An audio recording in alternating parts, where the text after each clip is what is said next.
A Revolução Cultural Silenciosa. Como a esquerda radical assumiu o controle de todas as instituições, de Christoph Ruffel. Essa é uma análise literária e não uma narração audiobook da obra. Não reproduz as opiniões e pontos de vista do autor, e pode ainda conter ilações, exemplificações ou comparações para com a cultura política do dia ou eventos atuais. Recomenda-se que o livro seja adquirido e lido na íntegra. Christoph Ferguson Ruffel é norte-americano formado em Ciências Sociais no foco de Relações Exteriores e mestrado em Artes e Estudos Liberais, que é um campo do saber acadêmico que se especializa em crítica social, estudos comportamentais, ciências humanas e ciências naturais. Atuou como diretor de documentários para a TV, também foi pesquisador social e participa de palestras e congressos de temas conservadores e anti-woke, antifeministas, anticomunistas, essas coisas.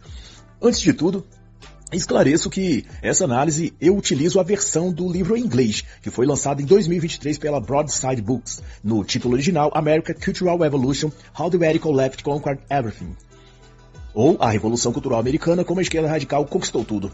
Mas, porém, a editora Faro Editorial lançou uma edição em português em 2024 e está disponível nas livrarias. Mas, então, sobre o livro em si, o autor chama a atenção para a ideologia, segundo ele, que impulsiona a política da moderna esquerda, ou como é chamada, a nova esquerda, que consiste em dar vazão a conceitos e teorias antigas, desde Marcuse e Angela Davis, mas repaginadas por uma geração ainda mais intolerante e radical de ativistas e militantes, universitários sobretudo. Mas o começo dessa percepção para Chris Ruffel ocorreu quando ele trabalhava como jornalista político em Seattle, nos Estados Unidos. Bastou ele denunciar a falta de moradias da cidade, fazendo repercutir as deficiências do poder público e a questão dos moradores de rua, e repentinamente ele se tornou alvo dos militantes raivosos de esquerda. Ele e sua esposa passaram a serem ameaçados, seu filho mais velho exposto e perseguido, e tudo na tentativa covarde de fazê-lo silenciar. Ele conta que, na época, até simpatizava com temas da esquerda, mas depois desses episódios ele percebeu a verdadeira face dos progressistas, que é de ódio e violência extrema contra quem destoar das bandeiras ou métodos que eles defendem. Mais tarde, Ruffel voltou sua atenção para as escolas, para o programa educacional, ao detectar que as matérias escolares estavam doutrinando ao invés de ensinando os componentes básicos da escolarização. Descobriu que a chamada teoria crítica das raças havia se tornado disciplina formal para os alunos de todas as etapas de graduação. E investigando, ele soube que os conteúdos dessa matéria se resumia em dividir os estudantes entre oprimidos e opressores, e que os brancos eram estruturalmente racistas. Eram os supremacistas brancos. Foi quando o UFO concedeu então uma entrevista no programa de televisão Tucker Carlson, Tonight, e expôs o que estava acontecendo nas escolas de Seattle, e certamente em todos os Estados Unidos. E na ocasião ele apelou para que o então presidente Donald Trump abolisse essa disciplina do currículo escolar, mediante decreto presidencial. E tal foi a repercussão que, no dia seguinte, o próprio chefe do gabinete do presidente telefonou a Chris Ruffel, comunicando que as providências foram tomadas nesse sentido. Com isso, o autor tornou-se agora alvo do ódio, não apenas dos radicais progressistas do Seattle, mas também de todos os Estados Unidos. Mas devo aqui acrescentar que, após assumir o governo de Joe Biden, ele revogou o decreto de Trump e voltou a permitir essa infecção marxista de novo nas escolas. Mas que vai além do ambiente escolar e contamina instituições das mais diversas áreas e setores, e, nas palavras do autor, espalha pela vida uma deterioração que abala os alicerces do país, a igreja, o local de trabalho, a casa, o lar de cada cidadão. E para explicar a Revolução Cultural da América, que na versão lançada no Brasil a editora chamou de Revolução Cultural Silenciosa, o autor recorre aos anos 1975 e destaca o embate ideológico nos Estados Unidos, onde, de um lado, o dissidente soviético Alexander Solzhenitsyn expunha o engodo e crueldade do regime comunista na União Soviética, e, de outro lado, a comunista Angela Davis, ativista dos Panteras Negras nos Estados Unidos e membro do Partido Comunista. Ela espalhava as mentiras marxistas de que o capitalismo é mau e o comunismo é o paraíso na Terra. Ambos viajavam o mundo, cada um contradizendo o outro. Os fatos que Solzhenitsyn trazia baseavam-se na sua própria experiência naquele regime. E como muitos dos seus antigos conterrâneos, ele viu e experienciou as prisões, gulags e campos de prisioneiros espalhados pelo território soviético, enquanto que a militante Angela Davis fazia propaganda baseado na crença ideológica e no seu comprometimento político com o Partido Comunista. Na época, ela acusava os Estados Unidos de opressor, e a União Soviética, acredite, que prendia, assassinava e torturava opositores de justo e maravilhoso país para as minorias pobres e negras, etc. Até que numa turnê dela pela União Soviética, ela foi abordada por alguns dissidentes tchecos que chamaram e clamaram que ela intercedesse pelas pessoas na Tchecoslováquia que estavam sendo perseguidas e presas pelo regime comunista.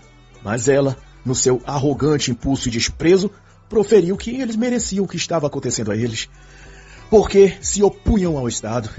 E nesse momento, na descrição que faz o autor, ela revelou a verdadeira face do comunismo, o compromisso que todo marxista tem de defender o partido e o Estado, não importa o mal que eles estejam praticando, mostrando, como nesse caso, que os ideais de liberdade, justiça e fraternidade eram apenas propaganda e abstração, sem nada de verdade para qualquer líder comunista praticar.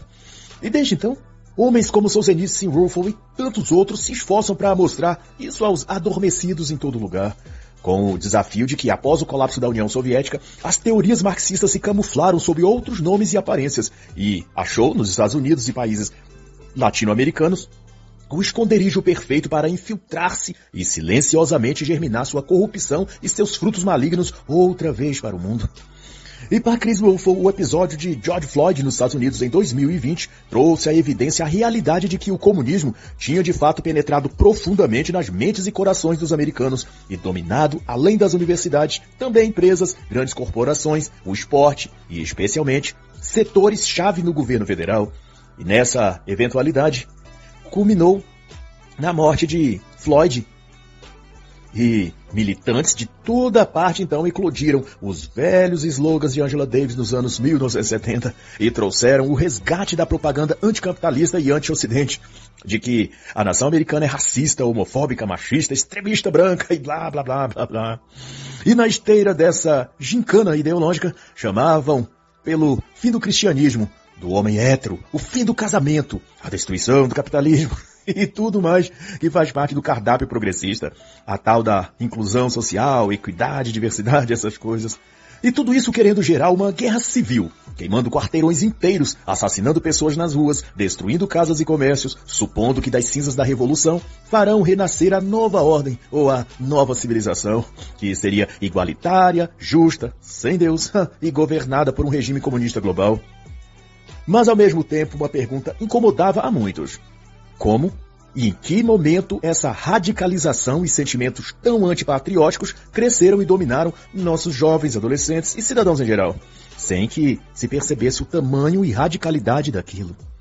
E a resposta oferecida por Chris Rufel é que essa nefasta ideologia sorrateiramente instalou-se na cultura, e de lá, silenciosamente migrou-se para todos os setores da sociedade, a administração pública, a indústria tecnológica, o ramo da medicina, farmacêutica, a área militar e alimentar, a economia, etc. Mas, para compreender adequadamente como isso se deu, o autor recua no tempo e oferece um panorama a partir de 1968. Nessa década, os Estados Unidos sofria um momento caótico de protestos. Tanto de estudantes quanto de trabalhadores, também violência urbana e um forte apelo social por uma revolução. E na cabeceira desta, alguns intelectuais notórios que injetavam nas consciências das massas o pensamento revoltoso, também o ódio ao atual sistema capitalista vigente, o desprezo aos ricos e aos empreendedores e o pressuposto da vítima social de uma opressão histórica e sistêmica que só poderá ser equalizada quando os negros comunistas, os homossexuais marxistas e as feministas de cabelo azul e sovaco cabeludo, claro, tomarem o poder. E dentre esses pensadores da nova esquerda, para lembrar o livro de Roger Scruton, estão Herbert Marcuse, a própria Angela Davis, Derek Bell, o intelectual negro, e ninguém mais, ninguém menos do que nosso patrono da educação, Paulo Freire.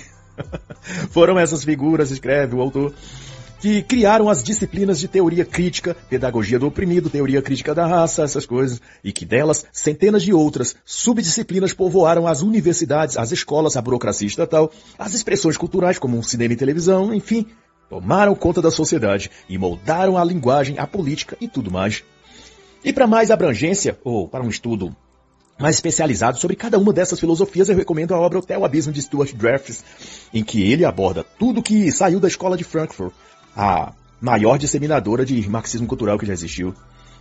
E já para saber os efeitos disso na linguagem e no pensamento coletivo das massas, por assim dizer, eu indico o excepcional livro Corrupção da linguagem, corrupção do caráter, de Nini Borges e Patrícia Silva. Fica a dica. Mas, em se tratando desses ideólogos marxistas, o que fizeram foram criar estratégias para penetrar suas teses nas instituições e desenvolver de lá as mudanças culturais que queriam produzir. A sociedade, então, tornou-se o laboratório onde aplicavam suas teorias e assistiam os efeitos delas percorrer na sociedade. E em cada área social, política e cultural, foram elas transformadas em armas psicológicas, moldando o senso comum e a opinião pública, formando, portanto, militantes convertidos ao fanatismo ideológico marxista. O objetivo final era a tomada absoluta do poder governamental, primeiro a nível local, nacional e depois mundial. E a grande vitória que a nova esquerda obteve foi enganar a população e disfarçar suas teses políticas de raça, minorias e vitimismo numa espécie de moralidade pública oficial. E todos que discordassem de que existe racismo estrutural, machismo sistêmico, misoginia nas instituições e nas famílias, etc., então essa pessoa é má e negacionista e deve ser, imagina você, cancelada, bloqueada e expulsa do convívio social. Nada novo debaixo do céu, né, como diz a escritura. Diversidade, inclusão e essas baboseiras politicamente corretas tornaram-se então sinônimos de virtude moral elevada. Um dote espiritual que só os mais elevados na sociedade podem demonstrar. Mas é pura estupidez, isso sim. Mas numa cultura onde uma geração inteira foi idiotizada pelo método Paulo Freire, não há como ser diferente, né? O estúpido é exaltado como um grande intelectual e os psicopatas são celebrados como heróis da democracia. Vede. Isso é uma opinião minha, tá? Não está no livro.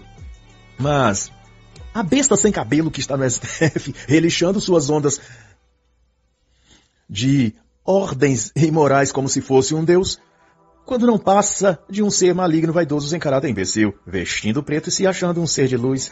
Não tá desse jeito. São essas figuras que no seu período estudantil foram lapidados por Paulo Freire, Marquise e esses bostas da escola de Frankfurt e da nova esquerda. Mas o objetivo ainda é revolucionário, diz o autor. Os ativistas de agora querem o mesmo que os das décadas anteriores, substituir os direitos individuais por direitos baseados em identidade de grupo e pôr em prática um modelo de redistribuição da riqueza baseada em raça, em censura da liberdade de expressão e outras formas de ditadura. É uma ruptura da ordem vigente, é disso que se trata. E nas primícias desse movimento está Herbert Marcuse, o pai da revolução na ótica do autor. Em 1967, para você ter ideia, em Londres, esse filósofo do mal expressou numa conferência que era necessário se provocar no mundo uma revolução total contra o Ocidente. Nessa mesma palestra ele criticou a submissão do homem ao sistema e o que ele chamou na época de síndrome do capitalismo tardio. Angela Davis estava na plateia junto com tantos outros intelectuais marxistas ali presentes. Passou-se a considerar estratégias para provocar uma ruptura cultural no Ocidente e Marcuse deu amplo apoio ao movimento hippie por iniciarem uma rebelião sexual, moral e política. E dizia ele que esse era o caminho para a libertação do véu materialista e ideológico que a velha sociedade tinha legado àquela geração. E tal era o clima da plateia que, ao final da palestra de Marcuse, eles acenderam cigarros de maconha e fumaram, incluindo o próprio Marcuse. Logo daí em diante, muitos dentre os jovens devotos do comunismo passaram a tratar Marcuse como o segundo Karl Marx, e seus livros eram a bíblia do movimento revolucionário que nascia na América e no mundo, e teria, dali para frente, o nome de Nova Esquerda. E dentre esses livros, eram consumidos pela juventude marxista O Homem Unidimensional, Um Ensaio para a Libertação e Crítica da Tolerância Pura.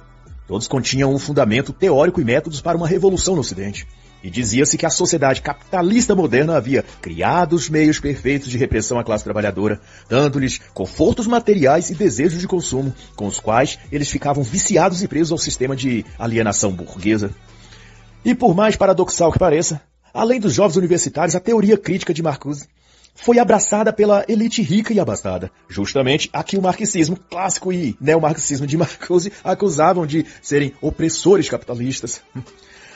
E juntos, todos esses estenderam o caos para causar a mudança social que queriam. E a violência seria, para eles, o catalisador do progresso.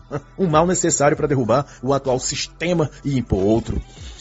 E tanto aquela época como agora são essa elite super rica quem mais apoia e financia as revoluções sociais nos países capitalistas. Soros, Gates, os Rothschilds são exemplos muito claros disso. As economias capitalistas, dizia Marcuse num dos seus livros, criaram a prosperidade generalizada, mas em vez de libertar o homem, geraram uma nova estrutura de manipulação e controle. A liberdade se transformara em escravidão e o progresso gerou barbárie. Em outras palavras, cito agora Christopher Ruffel, o autor, a condição prévia para a revolução é a desintegração completa da cultura, da economia e da sociedade existentes. Em resumo, foi Marcuse quem ensinou que o tal novo regime ou nova sociedade só poderia surgir por meios subversivos e, aparentemente, não democráticos, nas próprias palavras dele. Esses meios, por sua vez, conforme explica Ruffel, são a censura de ideias, a supressão política e a suspensão do direito de liberdade de expressão para aqueles que fossem considerados inimigos da revolução. E embora Chris Ruffel se refira aos Estados Unidos quando aponta determinados problemas que ele e outros conservadores têm enfrentado, podemos fazer um comparativo exato com o que também está acontecendo no Brasil. Isso eu mesmo fazendo a ilação aqui, né? E se na época de Marcuse se chamavam os que se opunham às ideias revolucionárias deles de inimigos da revolução, e daí censuravam, perseguiam, assassinavam e etc., hoje em dia se chama inimigos da democracia, né? Todo mundo que se opõe ao projeto comunista é inimigo da democracia. Mas veja só, repare que o autor, nesse trecho, fala em suspensão da liberdade de reunião. Pois foi proibida a personalidade da direita, como o Bolsonaro, aqui no Brasil, encontrar-se ou falar com o presidente do seu partido, assim como há outros apoiadores do ex-presidente Bolsonaro, que por força de um inquérito ilegal foram igualmente proibidos pelo Supremo Tribunal de encontrarem-se ou conversar com outros apoiadores de Bolsonaro sob risco de serem presos por desobediência ou ataque à democracia. Ou às instituições, né, democráticas. E o que isso é senão uma suspensão da liberdade de reunião? Também jornais e meios de comunicação como a emissora Jovem Pan, a Revista Oeste, a Gazeta do Povo e até imprensas de esquerda foram censuradas, receberam ordens de excluir determinadas postagens e reportagens de suas publicações, tudo sob pena de elevadas multas. Uma clara censura de ideias, ou seja, certas ideias não podem circular no meio público. Determinadas opiniões não são bem-vindas, como as que criticam o governo de esquerda ou os divinos ministros do STF. A circulação de ideias livremente foram proibidas pelo arbítrio dos deuses do STF, para parafrasear a autora doutora Cláudia Piovesan, no seu livro Sereis como Deuses, o STF e a Subversão da Justiça, que aproveito e deixo aqui a recomendação da leitura. E por fim também a suspensão da liberdade de expressão. Faz também isso parte do arsenal usado para destruir a lei, a ordem e a justiça em nosso país, tanto quanto na época de Marcuse nos Estados Unidos. E o fato mais marcante nesse sentido, falando ainda do Brasil, foi o banimento do X, o antigo Twitter, como também já havia ocorrido a redes sociais como Rumble e outros que tentaram se viabilizar aqui no Brasil, todos acusados de atos antidemocráticos praticados quando tais plataformas davam liberdade de expressão a todas as pessoas, conforme a Constituição do nosso país advoga. Mas para o STF só deve ter liberdade de expressão nas redes sociais a turminha woke, os ativistas da extrema esquerda e os que elogiam os supremos mimados da toga preta. Qualquer outra opinião deve ser banida das redes com o próprio perfil e conta do usuário atrevido que resolveu falar o que pensa. E caso a rede social ou a plataforma não excluir sumariamente o usuário, então aquela rede social inteira será fechada e proibida de operar no Brasil. Essa é a escalada ditatorial que estamos. E Marcuse já tinha traçado todos esses métodos desde os anos 1970, só que ele previra e incentivara a prática desses métodos pelas chamadas massas de manobra da esquerda, no movimento de subversão que escalonava desde o povo, a mídia e a tomada de poder no governo. Mas, para surpresa geral, foi Alexandre de Moraes e seu consórcio de aprendizes de opressores quem resolveu implantar os ensinos do mestre Marcuse. Curioso, fazendo eu esse comentário, que foi na Alexanderplatz, a maior e mais conhecida praça de Berlim, na Alemanha, que Marcuse decidiu seguir os ensinos de Karl Marx, quando ainda era integrante de facções comunistas revolucionárias como a de Rosa Luxemburgo. E, ironicamente, no Brasil, tantos anos depois, um homem chamado Alexandre, instalado na Suprema Corte na Praça dos Três Poderes, a mais importante de Brasília, decidiu também seguir as lições mais radicais e malignas desse mesmo Karl Marx que Marcuse se inspirou. Mas de volta aos Estados Unidos da década de 1970, Campanha de terror, bombardeios, terrorismo, atividades de guerrilha e todo tipo de caos ocorriam em inúmeras cidades ou campos universitários, motivados pelas ideias revolucionárias que Marcuse disseminava. Jornais como The Guardian o chamava de líder ideológico da nova esquerda, e ele apregoava em suas entrevistas a guerrilha política, a luta de libertação continental e a revolução negra armada. Era o uso do mal como ferramenta de mudança social, ou em outras palavras, era a dialética negativa de Theodor Adorno da Escola de Frankfurt, colocada em prática, como bem queria Marcuse, com o qual Adorno trocava correspondência. No fim das contas, porém, o governo americano, através do FBI e de mais forças de segurança, conseguiu vencer as organizações armadas comunistas subversivas, e a lei e a ordem foi reestabelecida após longos meses de conflitos e anarquia. Sentindo-se então frustrado e afastado do seu ofício de professor universitário por uma aposentadoria forçada, Marcuse foi obrigado a rever seus métodos, mas não seus conceitos. Ele deliberou que a tática da nova esquerda deveria agora se concentrar exclusivamente na infiltração e tomada das instituições, a começar pelas universidades.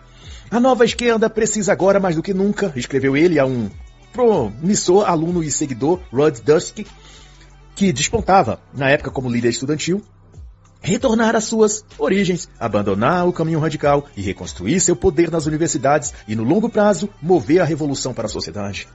O próprio Marcuse detalhou isso no seu livro Contra a Revolução e Revolta, de 1972, dando forma e início ao que se chamou depois de Guerra Cultural. E assim, até 1977, aquela constelação de radicais que orbitava Marcuse, desde os intelectuais da esquerda limpinha até os guerrilheiros urbanos como Panteras Negras ou similares, tinham se debelado, dissolvido seus grupos e a maioria estava nas universidades, travestidos de estudantes sérios. Mas o que queriam continuava sendo a revolução, só que agora a estratégia era conquistar, de cima para baixo, atingir os altos postos das escolas, empresas e instituições e de lá promover uma mudança social radical. E foi com esse intuito que surgiu no cenário norte-americano a comunista radical disfarçada de filósofa e aluna de Marcuse, Angela Davis. Nos anos 1970, ela já era um ícone da nova esquerda, graças ao seu ativismo político violento e armado. Ela, na época, cumpria detenção na prisão aos 26 anos de idade e se correspondia com seu professor Herbert Marcuse. Um revolucionário, disse Angela ao reverendo Cecil Williams, quando estava ela ainda presa, quer mudar a natureza da sociedade de uma forma a criar um mundo onde as necessidades e interesses das pessoas sejam supridos. No entanto, para criar esse mundo é preciso revolucionar todo o tecido da sociedade, derrubar a estrutura e aparelho político e de riqueza onde alguns indivíduos apenas usufruem daquilo que todo o povo produz. Com o devido apoio da mídia, Davis foi alçada então a celebridade. Com seu estilo Black Power e discurso habilidoso, ela inverteu a opinião pública e foi de guerrilheira violenta para vítima injustiçada da sociedade patriarcal, branco, racista. E com várias fotos bem trabalhadas e recortes de suas frases estampadas nos jornais, a esquerda mundial ganhou uma heroína para ressuscitar a inspiração e fervor da juventude em favor da revolução mais uma vez. Novos comitês comunistas foram abertos nos campos universitários. Campanhas de arrecadação de fundos foram criadas para ajudar na soltura de Angela Davis. E até artistas como John Lennon e Rolling Stones fizeram canções para homenageá-la. Sweet Black Angel, de 1972, ou Doce Anjo Negro, foi composta em 1972, para reverenciá-la. Até o governo comunista da União Soviética instou as crianças de lá para que escrevessem cartas em apoio e admiração à alegada presa política defensora dos negros. Davis era o que se pode chamar de projeto comunista, incubado desde a infância. Cedo ela saiu de casa para viver e estudar em Nova York, com uma família comunista militante em Greenwich Village, um famoso antro de esquerdistas teóricos radicais, responsáveis pelo renascimento intelectual da esquerda nos Estados Unidos. Mas antes disso, ela teve o infortúnio de ser educada por pais marxistas militantes. Seu pai e sua mãe eram comunistas raiz e empenhados a passar a ela a infecção mental deles próprios, o que deu certo, Na escola onde ela ganhou bolsa de estudos, os professores eram membros do Partido Comunista. E seus colegas de classe, muitos se tornaram conhecidos subversivos nas fileiras radicais comunistas anos depois. A escola Little Red Schoolhouse, a escola secundária que Angela Davis estudou, formou ideólogos da Revolução Marxista. E como a própria Davis veio a confessar mais tarde, foi lá que ela conheceu o panfleto O Manifesto Comunista e aprendeu a amar o marxismo. Formada no ensino médio, ela recebeu uma outra bolsa para estudar numa universidade de Massachusetts. Lá ela conheceu os escritos de Kant, Hegel, Marx e principalmente de Herbert Marcuse e também de Adorno. E ela foi incentivada por Marcuse a estudar em Frankfurt, no Instituto de Pesquisa Social, diretamente com Adorno, e depois de volta aos Estados Unidos, continuaria os estudos com Marcuse como tutor. Nesse período, então, ela se infiltrou nos Panteras Negras e militou ao lado de vários grupos armados pela libertação social do jugo imperialista estadunidense, branco, patriarcal, sexista, opressor, segregacionista, heteronormativo. Ufa! Ela também se envolveu com diversos outros grupos militantes da esquerda e tentou formar até uma coalizão com o objetivo comum de derrubar a ordem econômica e social capitalista nos Estados Unidos. Mas nenhuma dessas facções duraram muito tempo, pois viviam em disputas internas por liderança e poder, típico da esquerda, né? E acabavam lutando mais entre si mesmos do que contra seu alegado inimigo, que era o sistema branco-burguês. Ela então resolveu se filiar ao Partido Comunista, por considerar que esse tinha uma base mais sólida e um foco mais consistente nos objetivos de longo prazo. E com o apoio do partido, fundou uma escola para formar militantes comunistas e também passou a doutrinar os alunos na Universidade da Califórnia, onde passou ela a dar aulas em 1969. Foi nessa época que ela organizou protestos que, dentre outros crimes, tinham cometido até homicídio. Militava pela libertação de presos negros e por aí.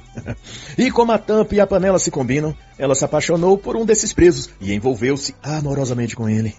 O desfecho trágico foi que Angela se radicalizou cada vez mais. E tomada de ódio do bem, claro, como só os esquerdistas sabem sentir, né? Ela se aliou ao irmão de 17 anos de idade do seu amado preso, George Jackson, e organizou um sequestro e libertação de presos. Ela comprou armas e munição e instruiu o rapaz, de 17 anos, junto com mais 2 comparsas. Esses invadiram um tribunal onde um aliado estava sendo julgado. Fizeram o juiz, o promotor e alguns jurados de refém, pedindo em troca a libertação de seu irmão e de mais presos. E na saída do fórum numa van alugada, houve então troca de tiros com policiais, e os bandidos foram mortos, com a lamentável perda também da vida do juiz. Davis passou também a ser procurada depois disso, já que as digitais numa das mochilas dos sequestradores era dela, além de o registro das 4 armas usadas no crime também estarem no nome dela. E o número de telefone encontrado com os criminosos era justamente de uma cabine telefônica no aeroporto, onde testemunhas tinham visto Davis aguardando a ligação. Com o fracasso da operação, ela então comprou uma passagem nesse aeroporto, de São Francisco, e passou a fugir da polícia. E 2 meses depois foi capturada e presa. Era a época do governo Nixon. E ele, apesar de comemorar em rede nacional a prisão de Davis, teve de lidar com diversas turbulências sociais de manifestantes em favor da professora Angela, que havia tornado-se celebridade esquerdista e tornado-se escritora na prisão, dando entrevistas e publicando artigos para jornais, nos quais retratava a si mesma como presa política e ativista da liberdade negra contra a tirania estatal do homem branco capitalista. Suas ideias ajudaram então a forjar nas massas o sentimento de vítimas sociais do racismo sistêmico e, claro, da opressão do rico capitalista. Nascia daí o conceito de minorias sociais e de vítima do racismo estrutural das instituições. E como resultado, Angela foi a julgamento e com o argumento de ser vítima do sistema branco opressor e auxiliada por milhares de apoiadores em todo o país, que a mídia tinha feito a devida lavagem cerebral, ela foi absolvida de todas as acusações por um júri formado de pessoas brancas, a quem Angela acusava de racismo estrutural. Que ironia. Depois disso, ela tornou-se personalidade da TV e jornais. Viajou o mundo dando palestras e sendo a garota propaganda do comunismo soviético, a qual ela só tinha elogios a fazer. Em Berlim Oriental, a parte comunista da Alemanha na época, ela foi recebida por 50 mil fãs e tratada com honras de Estado. Na União Soviética e em Cuba foi dispensada a ela tratamento de primeira-dama, e em todo lugar seu nome era sinônimo de guerreira empoderada negra. Todavia, a dura realidade era que os grupos e movimentos radicais comunistas que Angela Davis participou, apoiou ou ajudou a formar com sua publicidade e teorias, tornaram-se criminosos assassinos viciados em drogas e álcool e possuídos por uma moral sexual frouxa, de modo que acabaram todos perdendo a aderência popular e rigorosamente combatidos pela justiça e pela lei. Afinal, como bem diz o autor, atirar na nuca de um policial, implantar e detonar bombas aleatoriamente ferindo inocentes, praticar assaltos e se e envenenar de drogas, como fizeram esses grupos revolucionários de esquerda, não se trata de atos ou manifestações idealistas, mas de pura crueldade patológica e niilismo, isso sim. E a coroação negativa disso foi quando a própria Davis se candidatou a vice-presidente nos Estados Unidos. E o povo, já cansado da violência e loucura dos movimentos de esquerda, deram a Reagan 44 milhões de votos. E a ela, Angela Davis, aquela que dizia representar os anseios das massas, apenas 45 mil votos. O que mostrou que o comunismo naturalmente não faz parte e nem se conecta com o cidadão comum, porque é antagônico aos valores e princípios das pessoas comuns. Por isso que em todo regime comunista, o marxismo precisou ser imposto à força, sob ameaça e repressão armada. Após esses eventos, Davis se refugiou no seu ofício de professora.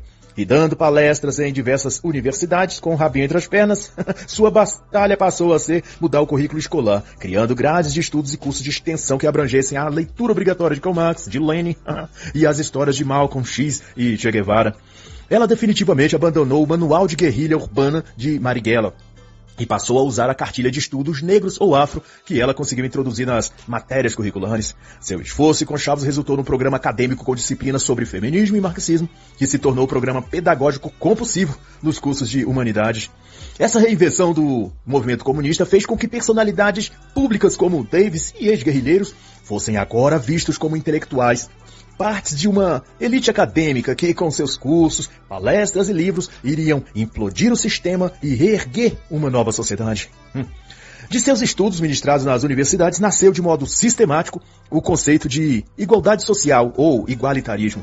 E tão logo se uniu a um coletivo lésbico, um grupo de ativistas feministas marxistas, ela fez nascer outro conceito fundamental para a esquerda moderna, a política de identidade, que criava uma teoria dialética entre héteros e homossexuais. Alguns públicos e justificando-se, numa camada de vitimismo, passaram a reivindicar justiça social, a concessão de favores, de privilégios aos gays, às lésbicas, aos travestis. Pode-se dizer que esse era então o embrião já do movimento woke atual. A consciência política começa pela consciência pessoal, dizia ela, significando, dentre tantas coisas, que assumir sua identidade por trás das imposições culturais, sociais e sexuais da classe branca opressora era o princípio da libertação total e real da mulher negra. O que se tratava de uma indução psicológica e manipulação mental para mudar o comportamento sexual das mulheres negras americanas.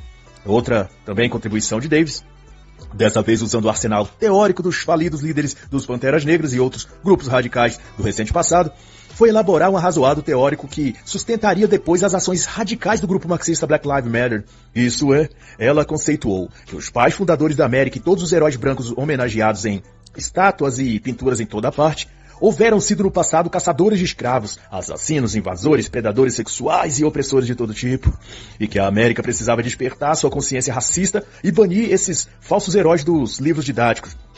Também remover suas estátuas das praças e retirar seus nomes de ruas a eles dedicados. E anos depois, foi exatamente isso que o Vida Negras Importam fizeram através de violência e radicalidade. E essa lavagem cerebral não podia ser menos tóxica a julgar pelos cursos e disciplinas que Davis e seus comparsas comunistas conseguiram implantar nas faculdades. História do Terceiro Mundo, Sociologia da Opressão Negra, Nacionalismo Negro e tantos outros. Com essa grade curricular, os estudantes saíam formados em odiadores profissionais, militantes políticos dispostos a roubar, matar e destruir em nome da causa revolucionária e também para glorificar o imundo nome de Karl Marx, o deus que eles cultuam na religião satânica do marxismo. Antes de findar a década de 1970, já havia mais de 500 programas de estudos negros em universidades por todo os Estados Unidos, escreve Christoph Ruffel. E isso avançou para os atuais 91% de universidades públicas com programas de estudos negros, 42% com departamentos exclusivos de tempo integral. E essas ideias são tão influentes na sociedade que expressões como racismo estrutural, hegemonia branca, machismo sistêmico, patriarcado, branco opressor, antirracismo e outras palavras do vocabulário usual nos jornais, mídia e internet foram primeiramente ditas e inventadas por ativistas dos Panteras Negras, do Exército da Libertação Negra e outros circulando em seus boletins subversivos.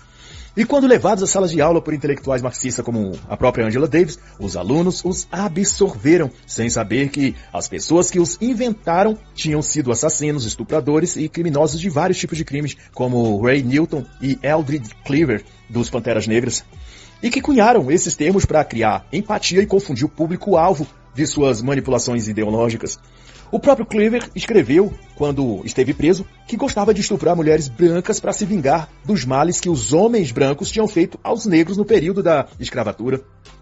E são esse tipo de gente que os acadêmicos, jornalistas e o povo comum estão reverenciando quando tomam suas gírias, seus jargões e suas frases para mostrar empatia ou engajamento com seus ideais de liberdade, justiça e igualdade, que não passam de fábulas e loucura das massas, para mencionar o excelente livro de Douglas Murray.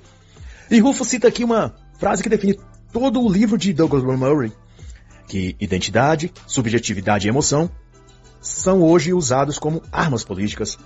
E como descreve Chris Ruffo, Angela Davis associou-se e deu vazão e publicidade a movimentos radicais armados, e quando estes deixaram de ser convenientes, ela abraçou outro tipo de radicalidade, o ativismo gay. Ela assumiu-se lésbica em 1997 e passou a militar sobre as questões de identidade de gênero e chegou a propagandear que vidas negras gays importam, parafraseando o lema do Black Lives Matter e particularizando para a sua causa específica. Mas, no fundo, o que esses ativistas fizeram e ensinaram os outros a fazer é projetar suas patologias pessoais na sociedade e, então, apoiarem-se nisso para condenar as pessoas normais como racistas, opressoras, homofóbicas e essas coisas. Davis certamente foi uma das ativistas que mais contribuiu para a construção intelectual do movimento LGBT e seus derivados, o movimento woke, a transfobia, a gordofobia e diversas outras afetações mentais que a esquerda inventa. Mas a grande contribuição da senhora Davis ao esquerdismo moderno não foi, na verdade, na política, mas na linguística. Ela forneceu uma linguagem nova para apresentar os mesmos velhos e nocivos conteúdos da Revolução Comunista, que se resumem em destruir tudo no Ocidente e construir um paraíso socialista na Terra. E a mídia, como sempre, está lá, a postos para fazer a sua parte no jogo da sacanagem, onde ela seduz e hipnotiza suas vítimas, que ela chama de audiência, controlando a narrativa e inflando os corações com imagens editadas e argumentos sofistas.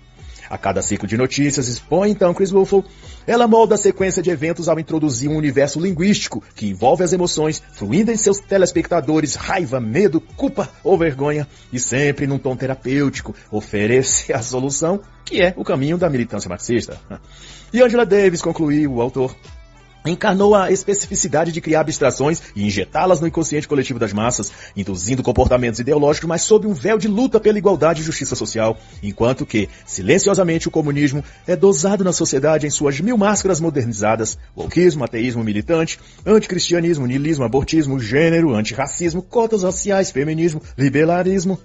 Enfim, essa foi sempre a longa linha esticada sobre a sociedade desde as primeiras aulas da professora Davis na Universidade da Califórnia, em que ela dizia aos seus alunos de estudos negros que precisavam apagar o passado, demolir o presente e então controlar o futuro.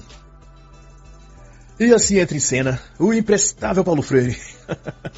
Em 1969, esse energúmeno exilou-se nos Estados Unidos e se tornou pesquisador associado em Harvard, onde traduziu para o inglês sua obra nefasta, A Pedagogia do Oprimido, e adotou a barba longa, pretendendo talvez emular um velho sábio guru. De lá para cá, o livreto e suas ideias subversivas tornou-se best-seller, com mais de 1 milhão de cópias vendidas e um dos 3 trabalhos mais citados nas ciências sociais, e um texto fundamental em quase todas as escolas de pós-graduação em educação e programas de treinamento para professores. Freire passou 6 meses lá, mas foi o suficiente para germinar a semente de destruição do ensino educacional norte-americano. O conceito de pedagogia do oprimido é o mesmo que outros filósofos da educação já haviam chamado de pedagogia crítica, e contempla o arco de mentiras e de premissas então chamadas de justiça social. A ideia de Freire e da pedagogia do oprimido é de que o capitalismo escravizou a população e anestesiou os oprimidos do mundo de modo que não percebam ou até se acostumem com a escravidão. E para ele, isso é produzido pela imersão das pessoas a mitos coletivos, o da liberdade, a do capitalismo, o da propriedade privada. E são os ensinos e métodos educacionais de Paulo Freire, claro, que segundo ele, despertarão os dormentes e os levarão à verdadeira liberdade, que vem através da consciência revolucionária. No seu livro, as figuras mais citadas são Lenin, Che Guevara, Fidel Castro, todos comunistas da pior estirpe. E segundo Paulo Freire, a revolução começa na sala de aula e depois eclode para as ruas. Ele via o sistema educacional como o campo de recrutamento ideal para uma revolução cultural. E a revolução cultural, como disse ele, leva a sociedade a ser reconstruída. Mas o maior talento de Paulo Freire era dominar a retórica. E como advogado, esmerilhou a arte do sofismo e da verborragia. Ou encheção de linguiça mesmo. E como efeito disso, fez surgir um método pedagógico que ensinava tudo, menos pedagogia. Ele dividiu seu ramo ideológico em duas partes. A primeira, o oprimido deve ser levado a conhecer sua opressão e se comprometer em libertar-se. E a segunda é fazer com que esse processo e consciência chegue a outros oprimidos. E a maneira pela qual a ideologia é difundida e contagia a outros é pela cultura. Essa é a ferramenta silenciosa da revolução. No decorrer, então, da década de 1960, o presidente João Goulart contratou Freire para liderar o pretenso programa de alfabetização nacional, baseado no modelo dos círculos de cultura que Paulo Freire tinha já desenvolvido em todo o Nordeste, quando trabalhava no SESI, que na realidade era um tipo de curso intensivo de como se tornar militante esquerdista e promover a revolução ou ditadura do proletariado. E, para você ter ideia, Freire era tão fã do comunista chinês Mao Zedong que chegou a declarar que a Revolução Cultural da China, aquela que levou milhões de inocentes à fome, assassinatos e perseguição política, tinha sido a solução mais genial do século. E foi graças à ação enérgica dos militares em 1964, instaurando o regime militar e destruindo os sonhos comunistas de Paulo Freire no Brasil, que a tentativa de colonizar as mentes dos estudantes brasileiros com ideologia marxista não deu certo. Como diria Bolsonaro, viva Carlos Alberto, brilhante Ustra, terror da Dilma Rousseff. Ou será o terror de Paulo Freire? Quanto a isso, a radicalidade de Paulo Freire não era menor, só era mais sutil que de seus camaradas comunistas. Ele queria não apenas transformar as nações em comunas socialistas, mas também modificar a mentalidade dos cidadãos, tornando os devotos robotizados do marxismo. Pessoas que eram tão apaixonadas por Karl Marx e Lenin quanto ele, né? Mas, de todo modo, haveriam fatos que comprovariam a ineficácia do sistema de doutrinação de Paulo Freire. Ao ser aplicado nas escolas, depois de sua curta passagem pelos Estados Unidos, ele peregrinou pela América Latina, Europa e África, e achou guarida em Guiné-Bissau, onde o recém-possado ditador Amílcar Cabral o fez uma espécie de ministro da educação, digamos, o responsável por aplicar seu método pedagógico para alfabetizar e escolarizar as pessoas de seu país. Freire começou a desenvolver suas técnicas para formar professores especialistas em comunismo, e ao invés de treinar o alfabeto e conteúdos pedagógicos, dedicou-se a formar militantes marxistas que odiassem o Ocidente e o capitalismo. Os problemas pedagógicos são, antes de tudo, dizia ele, políticos e ideológicos. No entanto, inteligência e marxismo são coisas que não se misturam, e os registros oficiais do próprio governo de lá, do Ministério de Educação de lá, constata que, ao longo de 3 anos de programa de alfabetização freiriano, dos 26 mil participantes, quase nenhum havia alcançado o nível básico de alfabetização. Os guineenses continuavam sem saber ler e escrever, mas certamente com a alma contaminada de ódio pelo homem branco imperialista. Em 1977, quando Freire deixou Guiné-Bissau, aquele país estava pior e mais miserável do que antes de Paulo Freire. Os dados dão conta que 54% dos adultos não sabiam ler ou escrever, e 69% das mulheres. E na época que Freire esteve lá, o governo, orientado por ele, tentou seguir toda a cartilha marxista: estatização da produção, economia fechada e controle de preços, censura, educação doutrinada ao marxismo e governo centralizado. Mas o tal paraíso na terra não se fez, e até hoje Guiné é um território falido, entregue à violência, à barbárie, às drogas, à corrupção e à extrema pobreza e fome.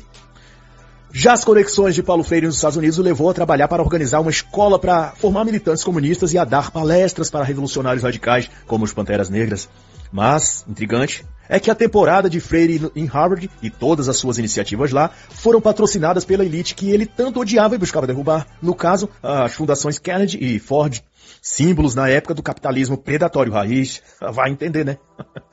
Mas, ao mesmo tempo que isso era feito pelos menos 2 membros americanos da equipe de Paulo Freire em Harvard, que haviam ajudado inclusive na tradução do seu livro para o inglês, articulavam para introduzir, em tantas faculdades quanto pudesse, teóricos críticos da educação, que em outras palavras se tratava de indivíduos comunistas revolucionários, treinados na pedagogia do oprimido e habilitados para desconstruir as bases da educação tradicional americana e formatar os currículos e pedagogias ao critério e gosto da Revolução Comunista. Ao longo de 40 anos, conta-nos Ruffle, o que se seguiu foi uma total expansão da ideologia revolucionária nas universidades. A pedagogia do oprimido se tornou a bíblia das faculdades de formação de professores e fez desses lugares centros de treinamento para a formação de ativistas radicais de esquerda. E o que se sabe é que Espanha, Áustria, Alemanha, Portugal e Inglaterra foram igualmente infectadas pelo vírus Paulo Freireano. E também as universidades de lá tornaram-se comitês de propaganda comunista, uma fábrica de cretinos marxistas, lugares onde a guerra cultural silenciosa acontece. E outro fomentador e protagonista dessa guerra silenciosa foi o proeminente professor de Harvard, Derek Bell, o primeiro professor negro da Escola de Direito de Harvard. Ele foi mentor de Barack Obama quando este era estudante e um inveterado e pessimista marxista revolucionário. Agora, não estamos numa era pós-racismo, mas em uma era em que o racismo foi ressuscitado, dizia Derek pouco antes de falecer em 2010. Bell se relacionava com o Partido dos Panteras Negras e foi quem esteve ao lado de Angela Davis quando ela enfrentou um julgamento no caso do sequestro no fórum pelo irmão do amante de Davis, que estava na época preso. No entanto, a percepção dele era de que a luta comunista armada não traria êxito nos Estados Unidos. E era preciso deslocar a batalha para os campos universitários. Sua radicalidade e sua mente hábil em produzir fábulas promoveu, em um dos seus livros mais famosos, o mito de um holocausto negro liderado por supremacistas brancos. E sua tática era fazer pressão política e ideológica para que negros ocupassem cargos de poder nas instituições. Os piores inimigos dos negros, na concepção de Derek, era a propriedade privada e o capitalismo. Segundo ele, essas eram armas de destruição em massa do homem branco para escravizar os negros num sistema burocrático que não os favorecia em nada, só lhes dava falsas esperanças. E do ponto de vista ideológico, Derek consumia os escritos de ninguém mais, ninguém menos que Antônio Gramsci e Paulo Freire. E Freire, inclusive, estava em Harvard na mesma época que Bell dava aulas lá. Mas não importava tudo o que ele conquistara. Sucesso acadêmico, um cargo permanente em Harvard, publicações best-seller e notoriedade jurídica, Bell continuava o mesmo ressentido e eterno de sempre. Para ele, a nação que lhe deu espaço e liberdade para trilhar o caminho que escolheu era o pior antro de imundice racista e escravagista que existe. E sua missão, então, considerava ele, era reformar o país em seus costumes e tradições, usando as universidades para remodelar o pensamento das massas de estudantes, os futuros professores, engenheiros, diplomatas, médicos, juízes, políticos. Só assim, pensava ele, a América será livre do racismo estrutural e da desigualdade social. Foi com essa pretensão, então, que Derek deixou Harvard em 1980, passando por Stanford, Oregon, e de novo retornando a Harvard em 1986, tornando as mentes dos alunos em ativistas da causa progressista. Bell travava uma luta silenciosa contra o homem branco. Considerava que sua tarefa era remover o modelo de ensino das escolas e universidades e substituí-los por um padrão voltado aos interesses dos negros. Ele chamava seus desvaneios marxistas de pedagogia liberacionista e pregava que as salas de aula são salas de guerra, onde as estratégias para a luta são concebidas e de onde as batalhas políticas são lançadas. E, em particular, Bell queria subverter a Universidade de Harvard, doutrinando seu corpo docente e modelando o pensamento de todos lá, desde a recepcionista até a reitoria.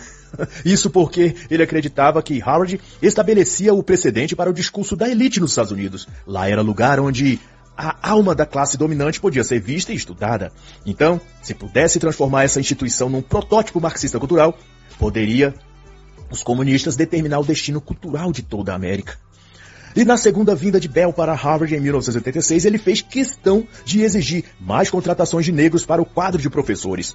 O critério era que fossem radicais comunistas e, junto com esses, trabalhou ele para incutir naquela instituição políticas de diversidade, de identidade, de ações afirmativas, etc.